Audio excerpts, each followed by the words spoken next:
was when he went away. Outwardly, he's in your relation of those figures which stands and feels to scare birds. Sometimes they eat people too. Inwardly, he's the same. He's waited outside in the cold for 1,000 days, and his entrance fee he's paid with his kneecap. And after waiting outside in the cold for 1,000 nights, he actually finally comes home. A man comes to Germany, and there he sees a quite fantastic film. He has to pinch his arm several times during the performance, for he doesn't know whether he's waking or sleeping. But after seeing to right and left of him other people all having the same experience, he thinks that it must indeed be true. And when at the end he's standing in the street again with empty stomach and cold feet, he realizes that it was really an ordinary everyday film. A perfectly ordinary everyday film about a man who comes to Germany. One of the many.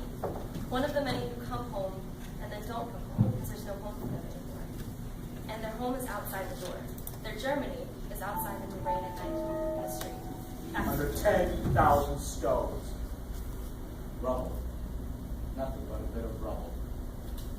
I couldn't bear it, so I decided. So I let myself fall. It'd be quite easy, I thought. Off the pontoon. Ha! Done for. Finished. Plop, done for, finished. You've been dreaming. Here you are, lying in the sand. Dreaming? Yes. Hunger dreaming. I dreamed that she spat me out again. Yelma. Yes, my glasses. You're right, perhaps I do look a bit funny with these gray lead ribs around the lenses, and these gray bands you fix around your ears, and the other gray band right across the nose. You get sort of a gray standardized face, sort of let-in robot's face, a sort of gas mask face. But then the respirator glasses. Respirator glasses? Yes, for soldiers who wore glasses, so they could see with a respirator on. But why do you still go about in them? Haven't you any proper ones? No, I had, but they were shot to pieces. No, they're not pretty, but I'm glad I've got these. They're extremely ugly, I know, and that makes me nervous when people laugh at me. But it can't be helped. I'm really hopelessly lost without glasses. Really completely helpless. Oh, you're completely helpless without them? Then give me the beastly things at once. There. Now what do you say? No, you won't get them till you go. In any case, it's more reassuring to me to know that you're completely helpless. Much more reassuring. Without the glasses, you look quite different at once.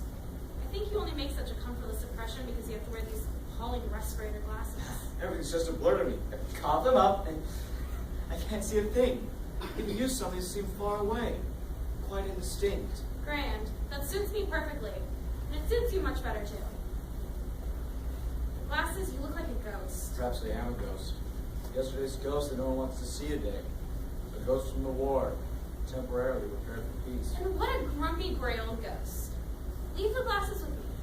It's quite a good thing for you to see everything a bit blurred for one evening. Do the trousers fit you at all? Well, they'll do. Here, take the jacket. Ow. Look at me. You pull me out of the water and then let me drown again.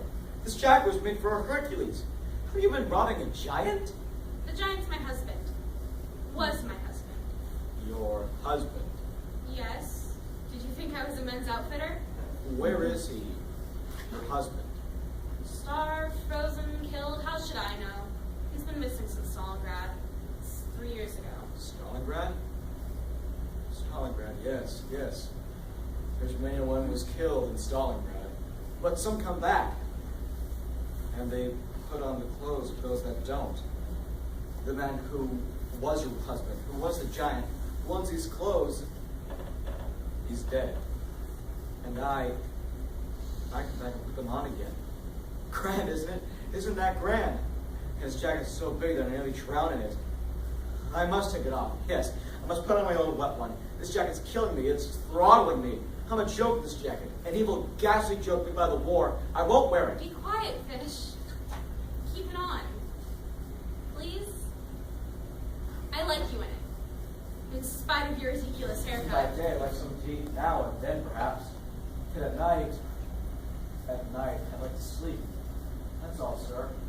Come, come, don't talk such unmanly nonsense. You're a soldier after all, aren't you? No, sir. What do you mean, no? You're wearing uniform. Yes, for 6 years. But I always thought that if I was to wear a postman's uniform for 10 years, that's still far from For tomorrow may never come. When I find me a happy place, that's where I wanna stay. see, the field of art is just where youth's needed again. A youth that takes its stands in all problems. A courageous, sober, Sober, yes, it must be sober. revolutionary youth. We need the spirit of Schiller, who wrote The Brothers at 20.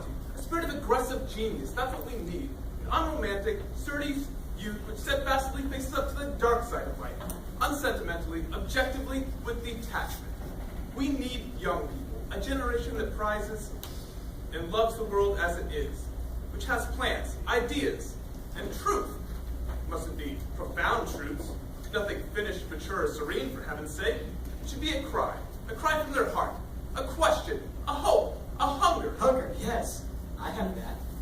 But this youth must be young, passionate, courageous, particularly in art. Look at me. At 17, I stood on the cabaret stage and showed the bourgeois my teeth and spoiled the taste of his cigar. What we lack is the avant-garde to present the living, gray, suffering face of our times. Face! That reminds me, where did you get a hold of those grotesque glasses? It gives one the hiccups to look at you. And they're my respirator glasses. We got them in the services, those of us who wore glasses, so that in respirators we could still recognize the enemy and strike him down. But heavens, the war's long since over. Peace has been rampant for months. You still turn out in that military getup. You mustn't hold that against me. I only arrived from Siberia the day before yesterday. Day before yesterday? Yes, day before yesterday. Siberia. Dreadful, eh? Dreadful. Ah, that war. But the glasses, have you no others? I'm lucky enough to have at least these. They've been my salvation. There's no alternative salvation. No glasses I need. My good man, why didn't you lay in an extra pair? Where? In Siberia? Oh, of course. Silly old Siberia. Now look, I've got myself covered on glasses. Yes, my boy, I'm the happy owner of 3 pairs of high-class horn-rimmed glasses. Genuine horn rims, my friend. A yellow pair for work, an unobtrusive pair for going out in the evening, for the stage, you understand? A heavy black pair. They look good, my friend. Class. I've got nothing to give you in exchange for one. Couldn't you possibly... My dear man, what are you thinking of? I couldn't possibly spare a single pair of them. All my ideas, my effect, my moods depend on them. That's just it. So do mine. But on the stage, these fantastically hideous glasses would probably be much more effective. How do you mean? I mean funnier. People laugh themselves sick when they see me in these glasses. Then the haircut and this coat, and my face. Just think, my face! It's all tremendously funny, don't you think? Funny? Funny. The laughter will stick in their throats, my friend. At the sight of you, damp horror will creep up the napes of their necks. Cold horror from the ghosts from the underworld. But after all, people want to enjoy art, be taken out of themselves, edified. They don't want to see cold, damp ghosts, no. We can't let you loose like that. The approach has got to be more genial, more self-assured, more cheerful, positive. Positive, my friend. Think of Goethe, think of Mozart, the Maid of Orleans, Wagner, Schmeling, Shirley Temple. And of course it can't come up to names like that. I'm just Beckman. He in front, Ekman behind. Beckman. At the moment it doesn't ring a bell with me in cabaret, or have you used a stage name? No, I'm quite new. I'm a beginner.